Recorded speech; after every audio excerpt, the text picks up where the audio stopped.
During the American Revolutionary War, many enslaved African Americans fought on both the British and American sides, lured by promises of freedom. The outcomes for these brave individuals varied significantly. The British offered freedom to enslaved individuals who joined their cause. As a result, thousands escaped to fight for the British. After the war, about 3,000 African American Loyalists were recorded in the Book of Negroes and evacuated to British-held territories, seeking freedom in places like Nova Scotia, Jamaica, and England. On the American side, some northern states granted freedom to enslaved individuals who served in the Continental Army. However, in the South, many who fought for the Americans were returned to slavery after the war, despite promises of liberty. While approximately 3,000 African American Loyalists gained freedom through the Book of Negroes, many others were re-enslaved, reflecting the complex and often contradictory nature of the promises of freedom during the Revolutionary War. The fight for freedom continued long after the war. One man, born into slavery, rose to become a powerful voice for justice and equality. His name was Frederick Douglass. On July 5, 1852, Douglass delivered one of the most poignant and powerful speeches in American history. As we reflect on the sacrifices of those who fought in the Revolutionary War, let us listen to the words of Frederick Douglass as he addresses the meaning of the 4th of July for the American slave. Mr. President, friends and fellow citizens, he who could address this audience without a quailing sensation has stronger nerves than I have. I do not remember ever to have appeared as a speaker before any assembly more shrinkingly, nor with greater distrust of my ability, than I do this day. A feeling has crept over me, quite unfavorable to the exercise of my limited powers of speech. The task before me is one which requires much previous thought and study for its proper performance. I know that apologies of this sort are generally considered flat and unmeaning. I trust, however, that mine will not be so considered. Should I seem at ease, my appearance would much misrepresent me. The little experience I have had in addressing public meetings in country schoolhouses avails me nothing on the present occasion.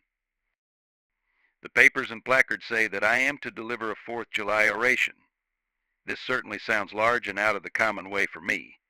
It is true that I have often had the privilege to speak in this beautiful hall, and to address many who now honor me with their presence.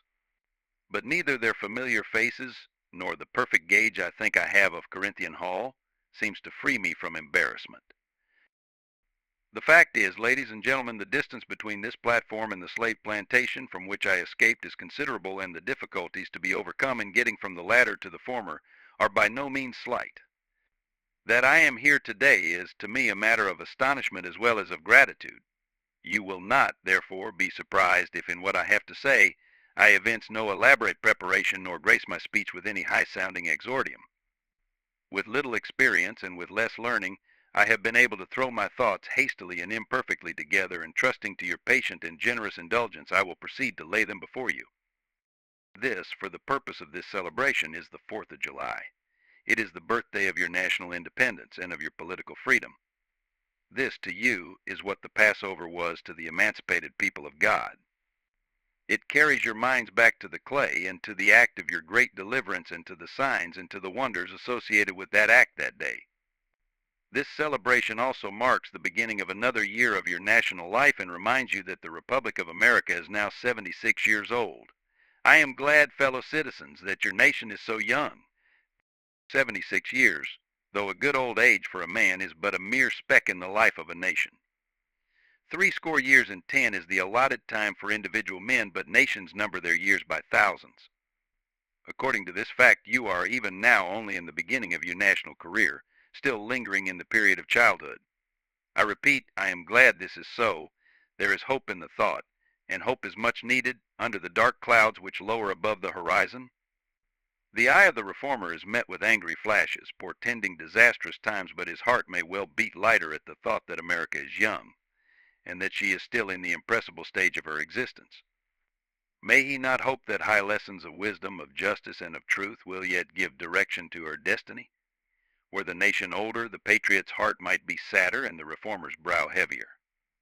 Its future might be shrouded in gloom, and the hope of its prophets go out in sorrow. There is consolation in the thought that America is young. Great streams are not easily turned from channels worn deep in the course of ages. They may sometimes rise in quiet and stately majesty and inundate the land, refreshing and fertilizing the earth with their mysterious properties. They may also rise in wrath and fury, and bear away on their angry waves the accumulated wealth of years of toil and hardship. They, however, gradually flow back to the same old channel and flow on as serenely as ever. But while the river may not be turned aside, it may dry up and leave nothing behind but the withered branch and the unsightly rock to howl in the abyss sweeping wind the sad tale of departed glory. As with rivers, so with nations. Fellow citizens, I shall not presume to dwell at length on the associations that cluster about this day. The simple story of it is that 76 years ago the people of this country were British subjects. The style and title of your sovereign people in which you now glory was not then born. You were under the British crown. Your fathers esteemed the English government as the home government and England as the fatherland. This home government, although a considerable distance from your home, did, in the exercise of its parental prerogatives, impose upon its colonial children such restraints, burdens, and limitations as, in its mature judgment, it deemed wise, right, and proper. But your fathers, who had not adopted the fashionable idea of this day of the infallibility of government and the absolute character of its acts, presumed to differ from the home government in respect to the wisdom and the justice of some of those burdens and restraints. They went so far in their excitement as to pronounce the measures of government unjust, unreasonable, and oppressive, and altogether such as ought not to be quietly submitted to. I scarcely need say, fellow citizens, that my opinion of those measures fully accords with that of your fathers. Such a declaration of agreement on my part would not be worth much to anybody. It would certainly prove nothing as to what part one might have taken had I lived during the great controversy of 1776. To say now that America was right and England wrong is exceedingly easy. Everybody can say it. The dastard, not less than the noble brave, can flippantly descant on the tyranny of England towards the American colonies. It is fashionable to do so, but there was a time when to pronounce against England and in favor of the cause of the colonies tried men's souls. They who did so were accounted in their day plotters of mischief, agitators and rebels, dangerous men. To side with the right against the wrong, with the weak against the strong, and with the oppressed against the oppressor. Here lies the merit, and the one which of all others seems unfashionable in our day. The cause of liberty may be stabbed by the men who glory in the deeds of your fathers. But to proceed. Feeling themselves harshly and unjustly treated by the home government, your fathers, like men of honesty and men of spirit, earnestly sought redress. They petitioned and remonstrated. They did so in a decorous, respectful, and loyal manner. Their conduct was wholly unexceptionable. This, however, did not answer the purpose. They saw themselves treated with sovereign indifference, coldness, and scorn. Yet they persevered. They were not the men to look back. As the sheet anchor takes a firmer hold, when the ship is tossed by the storm, so did the cause of your fathers grow stronger, as it breasted the chilling blasts of kingly displeasure. The greatest and best of British statesmen admitted its justice, and the loftiest eloquence of the British Senate came to its support. But with that blindness which seems to be the unvarying characteristic of tyrants, since Pharaoh and his host were drowned in the Red Sea, the British government persisted in the exactions complained of. The madness of this course, we believe, is admitted now even by England, but we fear the lesson is wholly lost on our present rulers. Repression makes a wise man mad. Your fathers were wise men, and if they did not go mad, they became restive under this treatment. They felt themselves the victims of grievous wrongs, wholly incurable in their colonial capacity. With brave men there is always a remedy for oppression. Just here the idea of a total separation of the colonies from the crown was born. It was a startling idea, much more so than we at this distance of time regard it. The timid and the prudent, as has been intimated that day, were of course shocked and alarmed by it. Such people lived then, had lived before, and will probably ever have a place on this planet, and their course, in respect to any great change, no matter how great the good to be attained, or the wrong to be redressed by it, may be calculated with as much precision as can be the course of the stars. They hate all changes but silver, gold, and copper change. Of this sort of change they are always strongly in favor. These people were called Tories in the days of your fathers, and the appellation probably conveyed the same idea that is meant by a more modern, though a somewhat less euphonious term, which we often find in our papers applied to some of our old politicians. Their opposition to the then dangerous thought was earnest and powerful, but amid all their terror and affrighted vociferations against it, the alarming and revolutionary idea moved on and the country with it. On the 2nd of July, 1776, the old Continental Congress, to the dismay of the lovers of ease and the worshippers of property, clothed the dreadful idea with all the authority of national sanction. They did so in the form of a resolution, and as we seldom hit upon resolutions, drawn up in our day whose transparency is at all equal to this, it may refresh your minds and help my story if I read it. Resolved, that these united colonies are, and of right, ought to be free and independent states, that they are absolved from all allegiance to the British Crown, and that all political connection between them and the state of Great Britain is, and ought to be, dissolved. Citizens, your fathers made good that resolution. They succeeded, and today you reap the fruits of their success. The freedom gained is yours, and you, therefore, may properly celebrate this anniversary. The 4th of July is the first great fact in your nation's history, the very ring bolt in the chain of your yet undeveloped destiny. Pride and patriotism, not less than gratitude, prompt you to celebrate and to hold it in perpetual remembrance. I have said that the Declaration of Independence is the ring bolt to the chain of your nation's destiny, so indeed I regard it. The principles contained in that instrument are saving principles. Stand by those principles, be true to them on all occasions, in all places, against all foes, and at whatever cost. From the round top of your ship of state, dark and threatening clouds may be seen. Heavy billows, like mountains in the distance, disclose to the leeward huge forms of flinty rocks. That bolt drawn, that chain broken, and all is lost. Cling to this day, cling to it, and to its principles, with the grasp of a storm-tossed mariner to a spar at midnight. The coining into being of a nation in any circumstances is an interesting event, but besides general considerations, there were peculiar circumstances which make the advent of this Republican event of special attractiveness. The whole scene, as I look back to it, was simple, dignified, and sublime.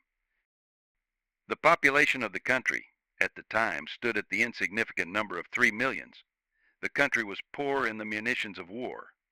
The population was weak and scattered, and the country a wilderness unsubdued. There were then no means of concert and combination such as exist now. Neither steam nor lightning had then been reduced to order and discipline. From the Potomac to the Delaware was a journey of many days. Under these, and innumerable other disadvantages, your fathers declared for liberty and independence and triumphed. Fellow citizens, I am not wanting in respect for the fathers of this republic. The signers of the Declaration of Independence were brave men. They were great men, too great enough to give fame to a great age. It does not often happen to a nation to raise at one time such a number of truly great men. The point from which I am compelled to view them is not certainly the most favorable, and yet I cannot contemplate their great deeds with less than admiration. They were statesmen, patriots, and heroes, and for the good they did, and the principles they contended for, I will unite with you to honor their memory. They loved their country better than their own private interests, and though this is not the highest form of human excellence, all will concede that it is a rare virtue, and that when it is exhibited, it ought to command respect. He who will intelligently lay down his life for his country is a man whom it is not in human nature to despise. Your fathers staked their lives, their fortunes, and their sacred honor on the cause of their country. In their admiration of liberty, they lost sight of all other interests. They were peace men, but they preferred revolution to peaceful submission to bondage. They were quiet men, but they did not shrink from agitating against oppression. They showed forbearance, but that they knew its limits. They believed in order, but not in the order of tyranny. With them nothing was settled that was not right. With them justice, liberty, and humanity were final, not slavery and oppression. You may well cherish the memory of such men. They were great in their day and generation. Their solid manhood stands out the more as we contrast it with these degenerate times. How circumspect, exact, and proportionate were all their movements.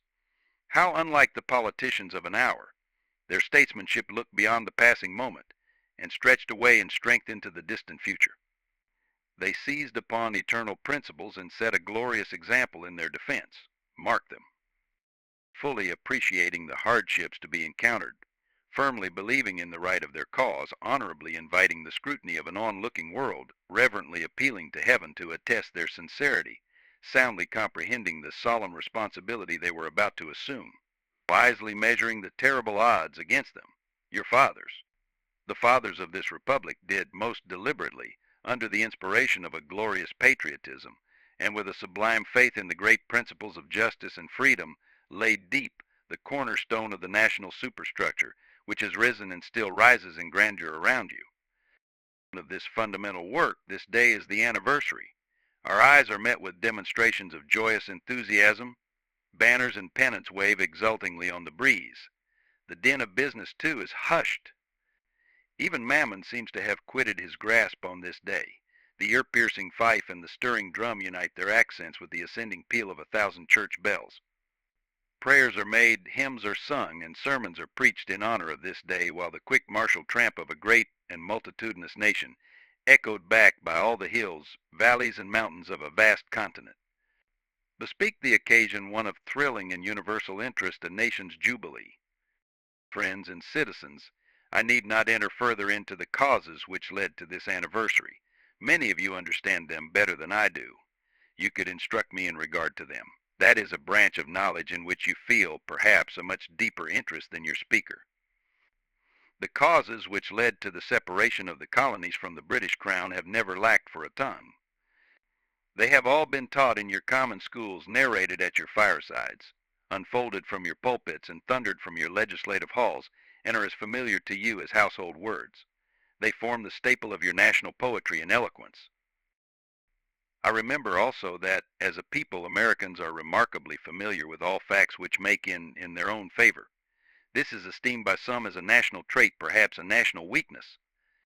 It is a fact that whatever makes for the wealth or for the reputation of Americans and can be had cheap, will be found by Americans.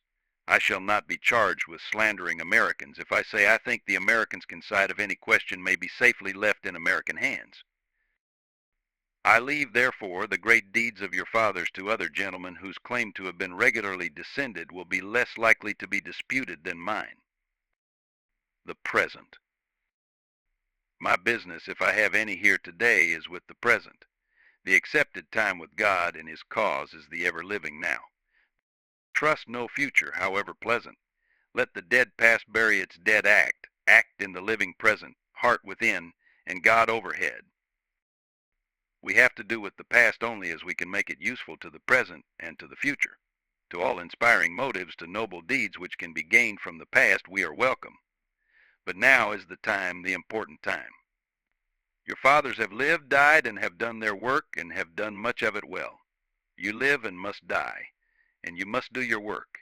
You have no right to enjoy a child's share in the labor of your fathers, unless your children are to be blessed by your labors. You have no right to wear out and waste the hard-earned fame of your fathers to cover your indolence. Sidney Smith tells us that men seldom eulogize the wisdom and virtues of their fathers, but to excuse some folly or wickedness of their own. This truth is not a doubtful one.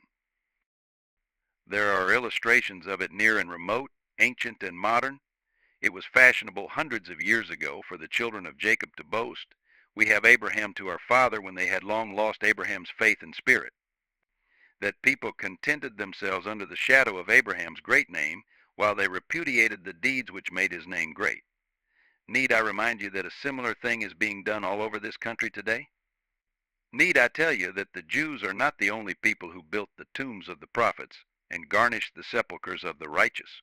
Washington could not die till he had broken the chains of his slaves. Yet his monument is built up by the price of human blood, and the traitors in the bodies and souls of men shout, "We have Washington to our father, alas! That it should be so, yet so it is." The evil that men do lives after them, the good is oft interred with their bones. Fellow citizens, pardon me, allow me to ask, why am I called upon to speak here today? What have I, or those I represent, to do with your national independence? Are the great principles of political freedom and of natural justice embodied in that Declaration of Independence extended to us? And am I therefore called upon to bring our humble offering to the national altar and to confess the benefits and express devout gratitude for the blessings resulting from your independence to us. Would to God, both for your sakes and ours, that an affirmative answer could be truthfully returned to these questions. Then would my task be light and my burden easy and delightful. For who is there so cold that a nation's sympathy could not warm him? Who so obdurate and dead to the claims of gratitude that would not thankfully acknowledge such priceless benefits? Who so stolid and selfish that would not give his voice to swell the hallelujahs of a nation's jubilee when the chains of servitude had been torn from his limbs? I am not that man. In a case like that, the dumb might eloquently speak, and the lame man leap as an hart. But such is not the state of the case. I say it with a sad sense of the disparity between us. I am not included within the pale of this glorious anniversary. Your high independence only reveals the immeasurable distance between us. The blessings in which you this day rejoice are not enjoyed in common. The rich inheritance of justice, liberty, prosperity, and independence bequeathed by your fathers is shared by you, not by me. The sunlight that brought life and healing to you has brought stripes and death to me. This 4th July is yours, not mine. You may rejoice, I must mourn. To drag a man in fetters into the grand illuminated temple of liberty and call upon him to join you in joyous anthems were inhuman mockery and sacrilegious irony. Do you mean, citizens, to mock me by asking me to speak today? If so, there is a parallel to your conduct, and let me warn you that it is dangerous to copy the example of a nation whose crimes, towering up to heaven, were thrown down by the breath of the Almighty, burying that nation in irrecoverable ruin. I can today take up the plaintive lament of a peeled and woe-smitten people.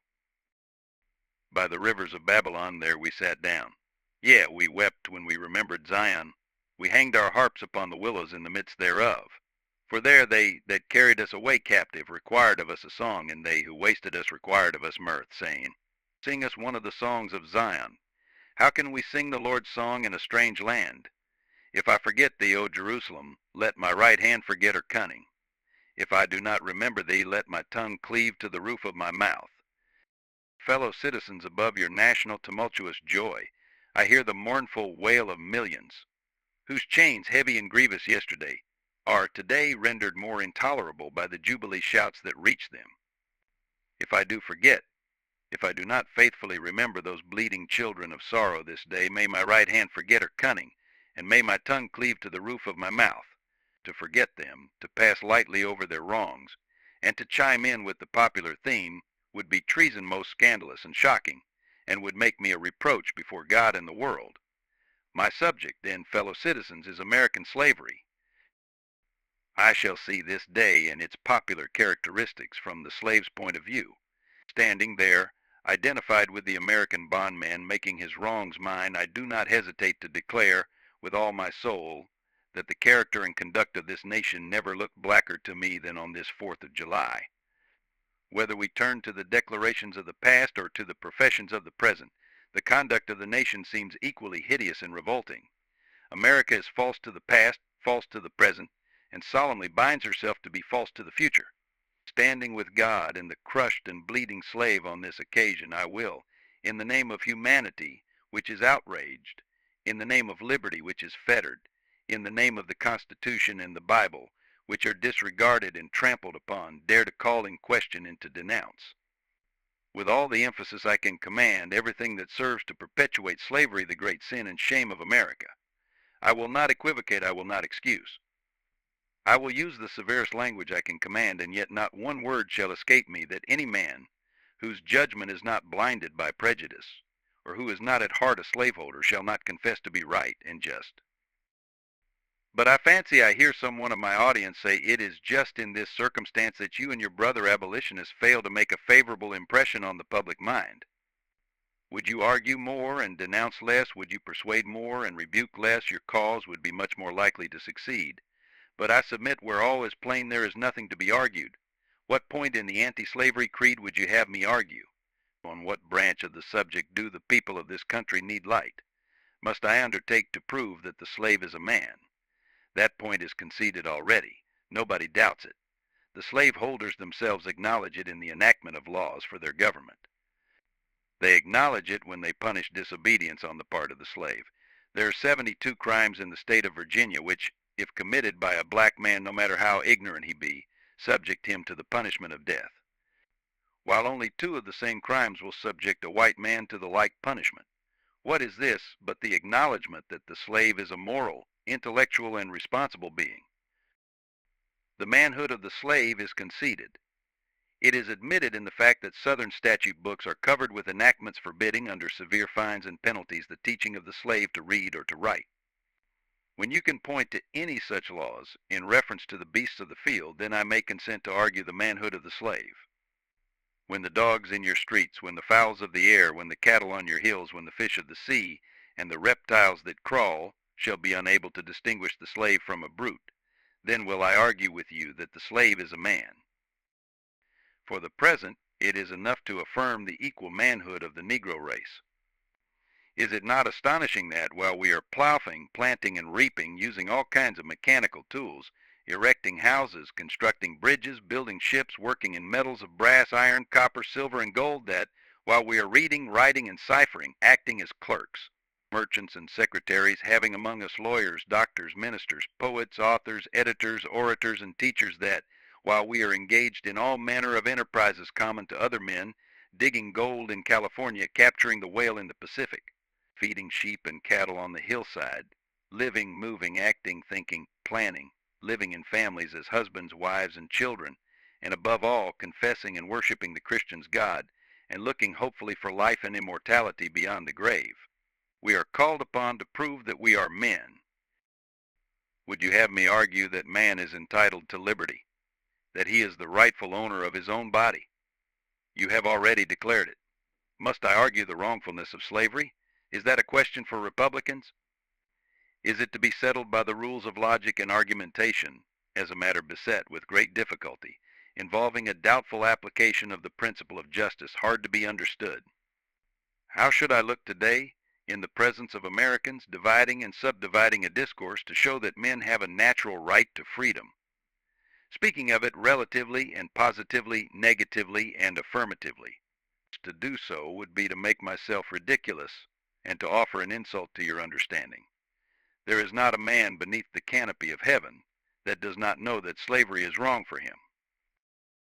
What, am I to argue that it is wrong to make men brutes, to rob them of their liberty, to work them without wages, to keep them ignorant of their relations to their fellow men, to beat them with sticks, to flay their flesh with the lash, to load their limbs with irons, to hunt them with dogs, to sell them at auction, to sunder their families, to knock out their teeth, to burn their flesh, to starve them into obedience and submission to their masters? Must I argue that a system thus marked with blood and stained with pollution is wrong? No, I will not. I have better employment for my time and strength than such arguments would imply. What, then, remains to be argued? Is it that slavery is not divine, that God did not establish it, that our doctors of divinity are mistaken? There is blasphemy in the thought. That which is inhuman cannot be divine. Who can reason on such a proposition? That can may, I cannot. The time for such argument is past. At a time like this, scorching irony, not convincing argument, is needed. Oh, had I the ability and could I reach the nation's ear, I would today pour out a fiery stream of biting ridicule, blasting reproach, withering sarcasm, and stern rebuke. For it is not light that is needed, but fire. It is not the gentle shower, but thunder. We need the storm, the whirlwind, and the earthquake. The feeling of the nation must be quickened, the conscience of the nation must be roused, the propriety of the nation must be startled, the hypocrisy of the nation must be exposed, and its crimes against God and man must be proclaimed and denounced. What to the American slave is your 4th of July? I answer, a day that reveals to him, more than all other days in the year, the gross injustice and cruelty to which he is the constant victim. To him your celebration is a sham, your boasted liberty, an unholy license, your national greatness. Swelling vanity, your sounds of rejoicing are empty and heartless, your denunciations of tyrants. Brass-fronted impudence, your shouts of liberty and equality, hollow mockery. Your prayers and hymns, your sermons and thanksgivings, with all your religious parade and solemnity, are to him mere bombast, fraud, deception, impiety, and hypocrisy, a thin veil to cover up crimes which would disgrace a nation of savages. There is not a nation on the earth guilty of practices more shocking and bloody than are the people of these United States at this very hour. Go where you may, search where you will, roam through all the monarchies and despotisms of the old world, travel through South America, search out every abuse, and when you have found the last, lay your facts by the side of the everyday practices of this nation, and you will say with me that, for revolting barbarity and shameless hypocrisy, America reigns without a rival. Take the American slave trade, which we are told by the papers is especially prosperous just now. Ex-Senator Benton tells us that the price of men was never higher than now. He mentions the fact to show that slavery is in no danger. This trade is one of the peculiarities of American institutions. It is carried on in all the large towns and cities in one half of this Confederacy, and millions are pocketed every year by dealers in this horrid traffic. In several states, this trade is a chief source of wealth. It is called, in contradistinction to the foreign slave trade, the internal slave trade. It is probably called so, too, in order to divert from it the horror with which the foreign slave trade is contemplated. That trade has long since been denounced by this government as piracy. It has been denounced with burning words from the high places of the nation as an execrable traffic. To arrest it, to put an end to it, this nation keeps a squadron at immense cost on the coast of Africa.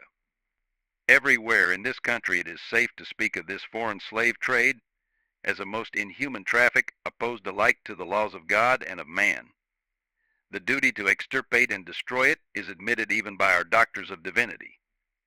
In order to put an end to it, some of these last have consented that their colored brethren nominally free should leave this country and establish themselves on the western coast of Africa. It is, however, a notable fact that, while so much execration is poured out by Americans upon those engaged in the foreign slave trade, the men engaged in the slave trade between the states pass without condemnation, and their business is deemed honorable. Behold the practical operation of this internal slave trade, the American slave trade, sustained by American politics and American religion. Here you will see men and women reared like swine for the market. You know what is a swine drover? I will show you a man drover. They inhabit all our southern states. They perambulate the country and crowd the highways of the nation with droves of human stock. You will see one of these human flesh jobbers armed with pistol, whip, and bowie knife driving a company of 100 men, women, and children from the Potomac to the slave market at New Orleans. These wretched people are to be sold singly or in lots to suit purchasers. They are food for the cotton field and the deadly sugar mill. Mark the sad procession as it moves wearily along, and the inhuman wretch who drives them. Hear his savage yells and his blood-chilling oaths as he hurries on his affrighted captives. There see the old man with locks thinned and gray.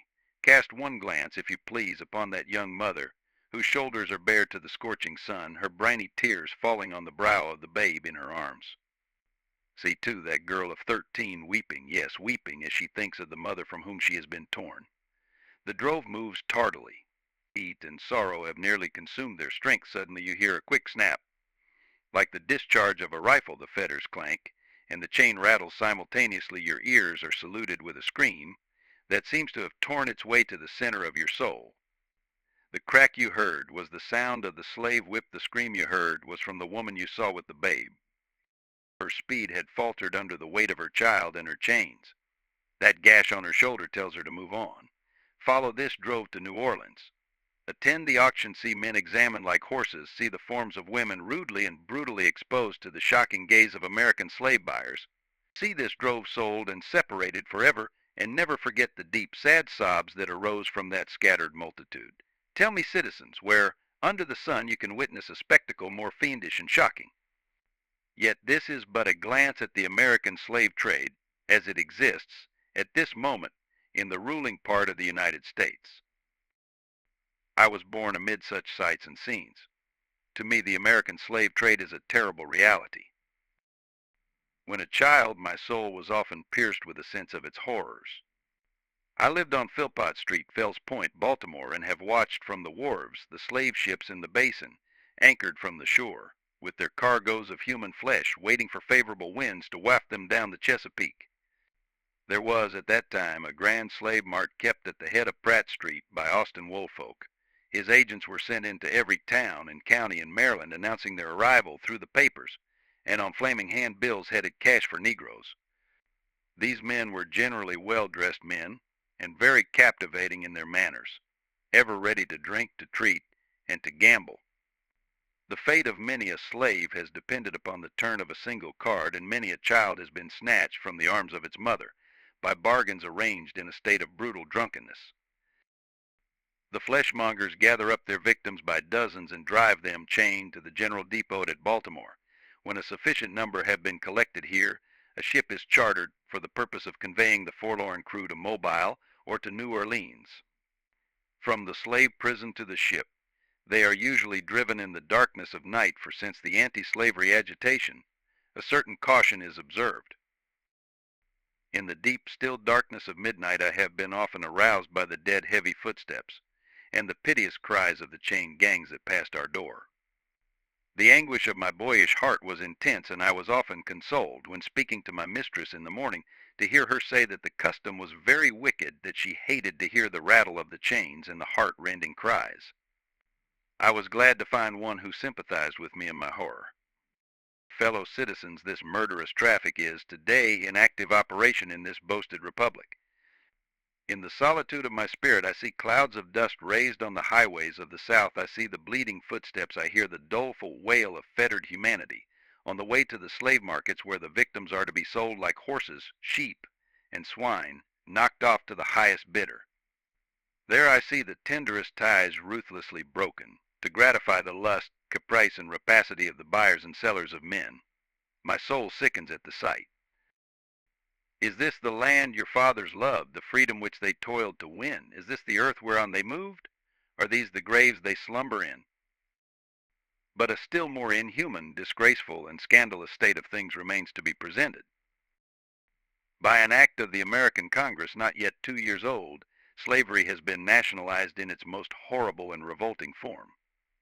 By that act, Mason-Dixon's line has been obliterated. New York has become as Virginia, and the power to hold, hunt, and sell men, women, and children as slaves remains no longer a mere state institution, but is now an institution of the whole United States. The power is coextensive with the Star-Spangled Banner and American Christianity. Where these go may also go the merciless slave hunter. Where these are, man is not sacred. He is a bird for the sportsman's gun.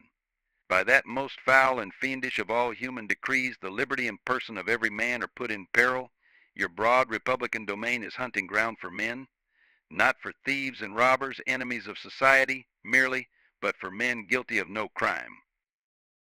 Your lawmakers have commanded all good citizens to engage in this hellish sport. Your president, your secretary of state, your lords, nobles, and ecclesiastics enforce as a duty you owe to your free and glorious country, and to your God, that you do this accursed thing. Not fewer than 40 Americans have within the past 2 years been hunted down, and without a moment's warning hurried away in chains and consigned to slavery and excruciating torture. Some of these have had wives and children dependent on them for bread, but of this no account was made. The right of the hunter to his prey stands superior to the right of marriage, and to all rights in this republic, the rights of God included. For black men there are neither law, justice, humanity, nor religion. The fugitive slave law makes mercy to them a crime and bribes the judge who tries them. An American judge gets $10 for every victim he consigns to slavery, and $5 when he fails to do so. The oath of any 2 villains is sufficient, under this hell-black enactment, to send the most pious and exemplary black man into the remorseless jaws of slavery. His own testimony is nothing. He can bring no witnesses for himself. The minister of American justice is bound by the law to hear but one side, and that side is the side of the oppressor. Let this damning fact be perpetually told. Let it be thundered around the world that in tyrant-killing, king-hating, people-loving, democratic Christian America, the seats of justice are filled with judges who hold their offices under an open and palpable bribes, and are bound, in deciding in the case of a man's liberty, to hear only his accusers. In glaring violation of justice, in shameless disregard of the forms of administering law, in cunning arrangement to entrap the defenseless, and in diabolical intent, this fugitive slave law stands alone in the annals of tyrannical legislation. I doubt if there be another nation on the globe having the brass and the baseness to put such a law on the statute book. If any man in this assembly thinks differently from me in this matter, and feels able to disprove my statements, I will gladly confront him at any suitable time and place he may select. I take this law to be one of the grossest infringements of Christian liberty, and if the churches and ministers of our country were not stupidly blind or most wickedly indifferent, they too would so regard it. At the very moment that they are thanking God for the enjoyment of civil and religious liberty, and for the right to worship God according to the dictates of their own consciences, they are utterly silent in respect to a law which robs religion of its chief significance, and makes it utterly worthless to a world lying in wickedness. Did this law concern the mint, anise, and cumin, abridge the right to sing psalms, to partake of the sacrament, or to engage in any of the ceremonies of religion, it would be smitten by the thunder of 1,000 pulpits. A general shout would go up from the church, demanding repeal, repeal, instant repeal, and it would go hard with that politician who presumed to solicit the votes of the people without inscribing this motto on his banner. Further, if this demand were not complied with, another Scotland would be added to the history of religious liberty, and the stern old Covenanters would be thrown into the shade. John Knox would be seen at every church door, and heard from every pulpit, and Fillmore would have no more quarter than was shown by Knox to the beautiful but treacherous Queen Mary of Scotland. The fact that the church of our country, with fractional exceptions, does not esteem the fugitive slave law as a declaration of war against religious liberty implies that that church regards religion simply as a form of worship, an empty ceremony, and not a vital principle requiring active benevolence, justice, love, and goodwill towards man. It esteems sacrifice above mercy psalms, singing above right, doing solemn meetings above practical righteousness. A worship that can be conducted by persons who refuse to give shelter to the houseless, to give bread to the hungry, clothing to the naked, and who enjoin obedience to a law forbidding these acts of mercy, is a curse, not a blessing to mankind. The Bible addresses all such persons as scribes, Pharisees, hypocrites, who pay tithe of mint, anise, and cumin, and have omitted the weightier matters of the law, judgment, mercy, and faith. But the church of this country is not only indifferent to the wrongs of the slave, it actually takes sides with the oppressors. It has made itself the bulwark of American slavery and the shield of American slave hunters. Many of its most eloquent divines, who stand as the very lights of the church, have shamelessly given the sanction of religion and the Bible to the whole slave system. They have taught that man may, properly, be a slave, that the relation of master and slave is ordained of God, that to send back an escaped bondman to his master is clearly the duty of all the followers of the Lord Jesus Christ. And this horrible blasphemy is palmed off upon the world for Christianity. For my part, I would say, welcome infidelity, welcome atheism, welcome anything, in preference to the gospel as preached by those divines. They convert the very name of religion into an engine of tyranny and barbarous cruelty, and serve to confirm more infidels in this age than all the infidel writings of Thomas Paine, Voltaire, and Bolingbroke put together have done. These ministers make religion a cold and flinty-hearted thing, having neither principles of right action nor bowels of compassion. They strip the love of God of its beauty, and leave the throne of religion a huge, horrible, repulsive form. It is a religion for oppressors, tyrants, man-stealers, and thugs. It is not that pure and undefiled religion which is from above, and which is first pure, then peaceable, easy to be entreated, full of mercy and good fruits, without partiality and without hypocrisy.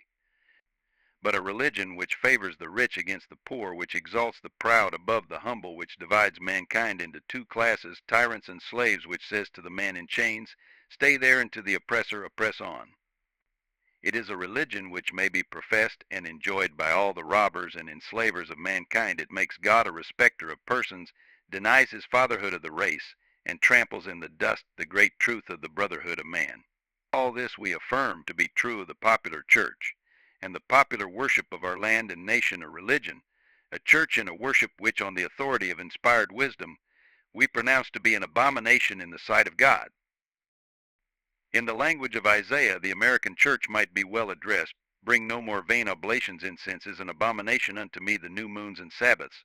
The calling of assemblies I cannot away with, it is iniquity, even the solemn meeting. Your new moons, and your appointed feasts my soul hateth. They are a trouble to me, I am weary to bear them, and when ye spread forth your hands I will hide mine eyes from you. Yea, when ye make many prayers I will not hear. Your hands are full of blood, cease to do evil. Learn to do well, seek judgment. Relieve the oppressed, judge for the fatherless, plead for the widow. The American church is guilty when viewed in connection with what it is doing to uphold slavery, but it is superlatively guilty when viewed in connection with its ability to abolish slavery. The sin of which it is guilty is one of omission as well as of commission. Albert Barnes but uttered what the common sense of every man at all observant of the actual state of the case will receive as truth, when he declared that there is no power out of the church that could sustain slavery an hour, if it were not sustained in it.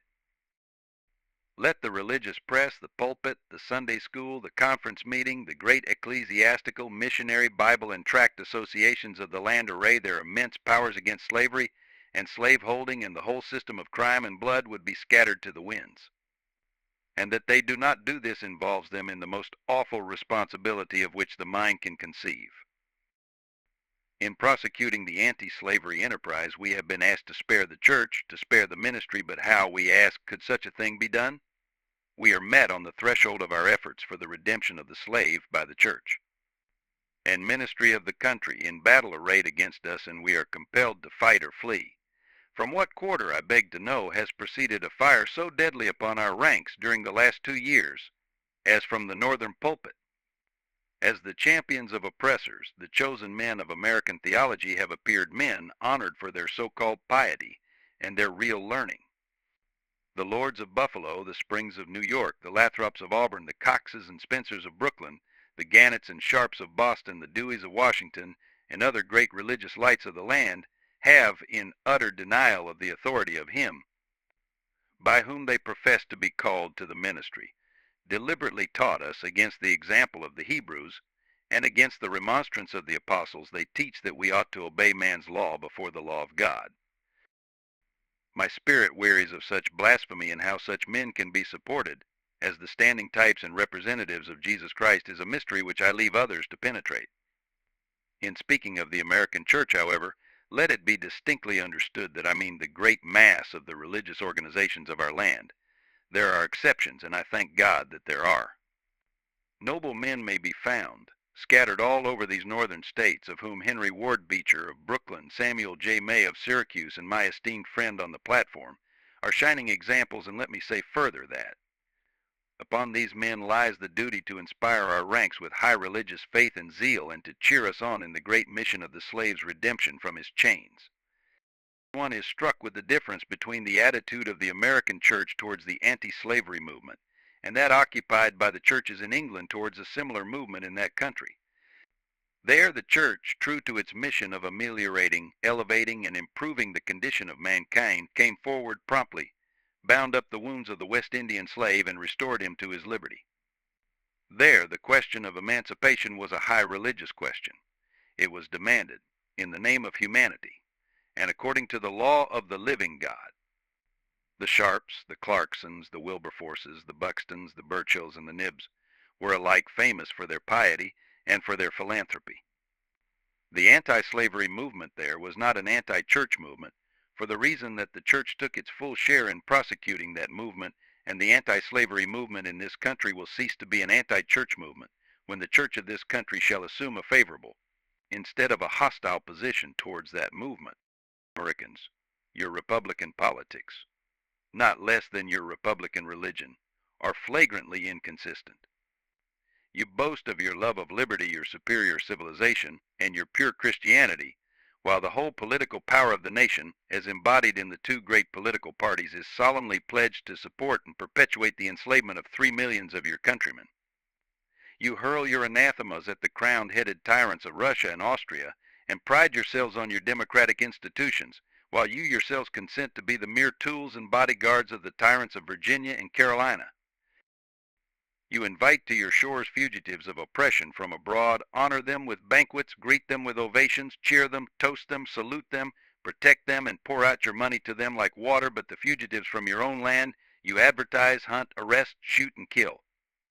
You glory in your refinement and your universal education, yet you maintain a system as barbarous and dreadful as ever stained the character of a nation, a system begun in avarice, supported in pride, and perpetuated in cruelty.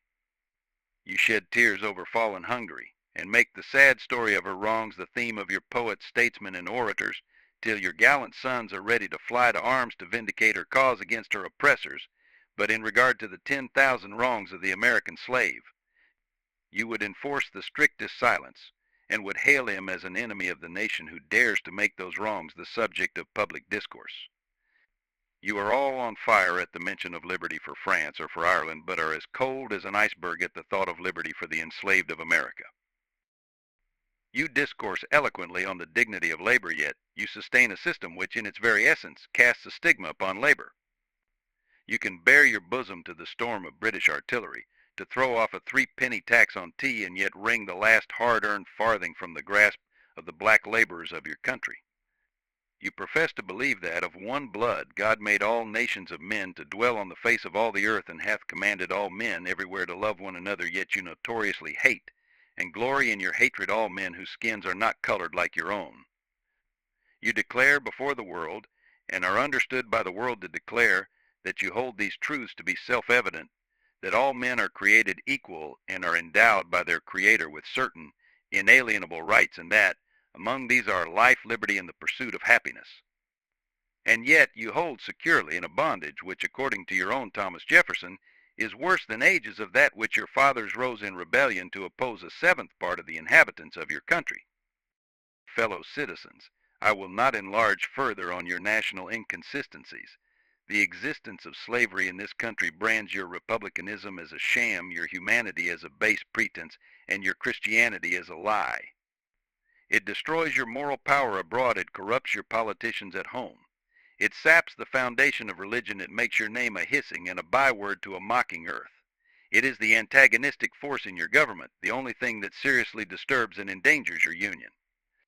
It fetters your progress. It is the enemy of improvement, the deadly foe of education. It fosters pride. It breeds insolence. It promotes vice. It shelters crime. It is a curse to the earth that supports it, and yet you cling to it, as if it were the sheet anchor of all your hopes. Oh, be warned, be warned. A horrible reptile is coiled up in your nation's bosom. The venomous creature is nursing at the tender breast of your youthful republic. For the love of God, tear away and fling from you the hideous monster, and let the weight of 20 millions crush and destroy it forever. But it is answered in reply to all this that precisely what I have now denounced is, in fact, guaranteed and sanctioned by the Constitution of the United States, that the right to hold and to hunt slaves is a part of that Constitution framed by the illustrious fathers of this republic. Then I dare to affirm, notwithstanding all I have said before, your fathers stooped, basely stooped, to palter with us in a double sense, and keep the word of promise to the ear, but break it to the heart. And instead of being the honest men I have before declared them to be, they were the veriest impostors that ever practiced on mankind. This is the inevitable conclusion, and from it there is no escape, but I differ from those who charge this baseness on the framers of the Constitution of the United States. It is a slander upon their memory, at least so I believe. There is not time now to argue the constitutional question at length, nor have I the ability to discuss it as it ought to be discussed.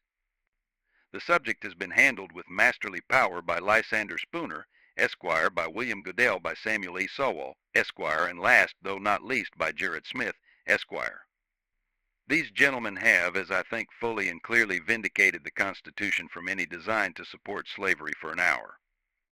Fellow citizens, there is no matter in respect to which the people of the North have allowed themselves to be so ruinously imposed upon as that of the pro-slavery character of the Constitution. In that instrument I hold there is neither warrant, license, nor sanction of the hateful thing, but interpreted, as it ought to be interpreted, the Constitution is a glorious liberty document. Read its preamble, consider its purposes. Is slavery among them? Is it at the gateway, or is it in the temple? It is neither. While I do not intend to argue this question on the present occasion, let me ask if it be not somewhat singular that, if the Constitution were intended to be, by its framers and adopters, a slave-holding instrument, why neither slavery, slaveholding, nor slave can anywhere be found in it? What would be thought of an instrument legally drawn up for the purpose of entitling the city of Rochester to a tract of land in which no mention of land was made? Now, there are certain rules of interpretation for the proper understanding of all legal instruments. These rules are well established. They are plain, common sense rules such as you and I and all of us can understand and apply without having past years in the study of law. I scout the idea that the question of the constitutionality or unconstitutionality of slavery is not a question for the people. I hold that every American citizen has a right to form an opinion of the Constitution, and to propagate that opinion, and to use all honorable means to make his opinion the prevailing one. Without this right, the liberty of an American citizen would be as insecure as that of a Frenchman. Ex-Vice President Dallas tells us that the Constitution is an object to which no American mind can be too attentive, and no American heart too devoted. He further says the Constitution in its words is plain and intelligible, and is meant for the homebred, unsophisticated understandings of our fellow citizens. Senator Berrien tells us that the Constitution is the fundamental law, that which controls all others. The charter of our liberties which every citizen has a personal interest in understanding thoroughly. The testimony of Senator Breese, Lewis Cass, and many others that might be named, who are everywhere esteemed as sound lawyers, so regard the Constitution. I take it, therefore, that it is not presumption in a private citizen to form an opinion of that instrument. Now, take the Constitution according to its plain reading, and I defy the presentation of a single pro-slavery clause in it. On the other hand, it will be found to contain principles and purposes entirely hostile to the existence of slavery. I have detained my audience entirely too long already. At some future period, I will gladly avail myself of an opportunity to give this subject a full and fair discussion. Allow me to say, in conclusion, notwithstanding the dark picture I have this day presented of the state of the nation, I do not despair of this country. There are forces in operation which must inevitably work the downfall of slavery. The arm of the Lord is not shortened, and the doom of slavery is certain. I, therefore, leave off where I began, with hope, while drawing encouragement from the Declaration of Independence, the great principles it contains, and the genius of American institutions. My spirit is also cheered by the obvious tendencies of the age. Nations do not now stand in the same relation to each other that they did ages ago. No nation can now shut itself up from the surrounding world and trot round in the same old path of its fathers without interference. The time was when such could be done. Long-established customs of hurtful character could formally fence themselves in and do their evil work with social impunity. Knowledge was then confined and enjoyed by the privileged few, and the multitude walked on in mental darkness. But a change has now come over the affairs of mankind. Walled cities and empires have become unfashionable. The arm of commerce has borne away the gates of the strong city. Intelligence is penetrating the darkest corners of the globe. It makes its pathway over and under the sea, as well as on the earth. Wind, steam, and lightning are its chartered agents. Oceans no longer divide, but link nations together. From Boston to London is now a holiday excursion. Space is comparatively annihilated. Thoughts expressed on one side of the Atlantic are distinctly heard on the other. The far-off and almost fabulous Pacific rolls in grandeur at our feet. The celestial empire, the mystery of ages, is being solved. The fiat of the Almighty, "Let there be light," has not yet spent its force. No abuse, no outrage, whether in taste, sport, or avarice, can now hide itself from the all-pervading light. The iron shoe and crippled foot of China must be seen in contrast with nature. Africa must rise and put on her yet unwoven garment. Ethiopia shall stretch out her hand unto God in the fervent aspirations of William Lloyd Garrison. I say, and let every heart join in saying it. God speed the year of Jubilee the wide world over, when from their galling chains set free, the oppressed shall vilely bend the knee, and wear the yoke of tyranny like brutes no more. That year will come, and freedom's reign to man his plundered rights again restore. God speed the day when human blood shall cease to flow. In every clime be understood the claims of human brotherhood, and each return for evil good, not blow for blow. That day will come all feuds to end, and change into a faithful friend each foe. God speed the hour, the glorious hour, when none on earth shall exercise a lordly power, nor in a tyrant's presence cower, but all to manhood's stature tower, by equal birth. That hour will come, to each, to all, and from his prison house the thrall go forth. Until that year, day, hour arrive, with head and heart and hand I'll strive to break the rod and rend the gyve, the spoiler of his prey deprived, so witness heaven, and never from my chosen post, whate'er the peril or the cost, be driven. Frederick Douglass. July 5, 1852. Thanks for watching the Wisdom Rocker. Don't forget to like, comment, and share.